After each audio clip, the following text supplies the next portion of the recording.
নমস্কাৰ, মোৰ অন্য এক ভিডিঅ'লৈ আপোনালোকক স্বাগতম জনাইছোঁ।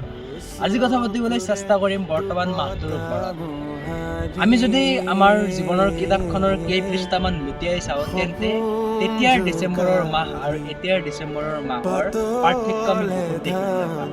এতিয়াৰ ডিচেম্বৰৰ মাহ আৰু তেতিয়াৰ ডিচেম্বৰৰ মাহনো কেনেকুৱা আছিল, সেই বিষয়ে আজি ক'বলৈ চেষ্টা কৰিম। আপোনালোকক অকণমান স্মৃতিলৈ লৈ যাবলৈ চেষ্টা কৰিম। আপোনালোকে কেৱল ভিডিঅ'টো শেষলৈ চাই থাকিব। যদি আমি আমাৰ জীৱনৰ কেই পৃষ্ঠামান লুটিয়াই চাওঁ, তেন্তে আমি দেখিবলৈ পাম যে আমাৰ বৰ্তমানৰ ডিচেম্বৰ মাহ এটা সময়ত আছিল আমাৰ বাবে সুন্দৰময়, কিন্তু এতিয়াৰ বৰ্তমানৰ ডিচেম্বৰ মাহ বহুকেইজনৰ বাবে হৈ পৰিছে বোজাস্বৰূপ।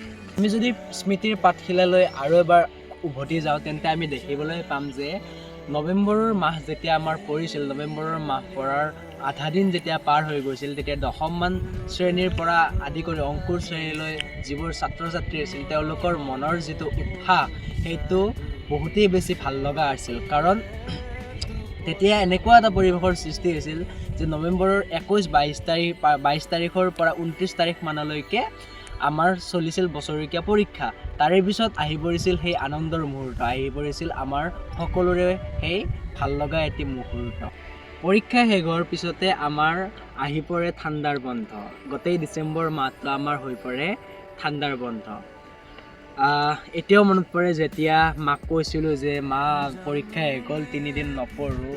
সেই কথাবোৰ এতিয়াও মনত পৰে এইবোৰ কথা যে যেতিয়া গধূলি হয়, গধূলি হোৱাৰ সময়ত বৰমা বৰদেউতা কাষৰ যিবোৰ মানুহ আছে, লগতে আমাৰ ঘৰৰ মানুহ সকলোৱে একগোট হৈ জুই ধৰি পুৰণা কথাবোৰ আলোচনা কৰিছিলোঁ। ককা আইতাৰ মুখৰ পৰা সেই ককা আইতাৰ যিবোৰ কাহিনী, সেই কাহিনীবোৰ আলোচনা কৰা সঁচাকৈ বহুতেই বেছি ভাল লাগিছিল। আৰু এই যিবোৰ কাহিনী, সেই সকলোবোৰ কিন্তু আমাৰ ডিচেম্বৰ মাহটোতে সোমাই আছিল। কিন্তু এতিয়াৰ ডিচেম্বৰৰ মাহ আৰু তেতিয়াৰ ডিচেম্বৰ মাহ হৈ থকা নাই।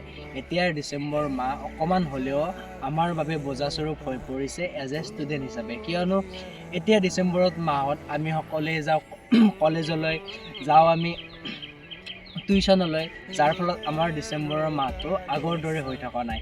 এই কথাবোৰ আমাৰ এতিয়াও মনত পৰে। যদি আমি আমাৰ গোটেই বছৰটো চাবলৈ যাওঁ, তেন্তে আমি বন্ধ পাওঁ জুলাই মাহ আৰু ডিচেম্বৰ মাহ। আগৰ কথা ক'বলৈ গৈছোঁ। তেতিয়া জুলাই মাহত বা ডিচেম্বৰৰ মাহত আমি মামাহঁতৰ ঘৰত বা পেহীহঁতৰ ঘৰত, মাহীহঁতৰ ঘৰত য'তেই পাওঁ তাকে যাওঁ। কিন্তু ডিচেম্বৰৰ মাহত আৰু আমি এতিয়া যাব নোৱাৰোঁ, কাৰণ আমাৰ শিক্ষা পদ্ধতি এতিয়া সলনি হৈ গৈছে, যাৰ ফলত ডিচেম্বৰ মাহটোত আমি বন্ধ নাপাওঁ। কিন্তু সেই স্মৃতিবোৰ আমাৰ আজিও মনত পৰে। আপোনালোকৰ মনত পৰেনে সেই স্মৃতিবোৰ? ক'বচোন কমেণ্ট কৰি এবাৰ। আজি আপোনালোকক অকণমান স্মৃতিৰ ফাললৈ লৈ যাবলৈ চেষ্টা কৰিলোঁ। যদি আপোনালোকৰো আগৰ ডিচেম্বৰৰ মাহটো ভাল আছিল, তেতিয়াহ'লে এবাৰ জনাব। যদি ভিডিঅ'টো চাই ভাল পালে, অলপ যদি আপোনালোকৰ স্মৃতিলৈ নিব পাৰিছোঁ, তেন্তে ভিডিঅ'টো এটা লাইক কৰি দিব আৰু ভিডিঅ'টো ছাবস্ক্ৰাইব কৰি দিব। ধন্যবাদ।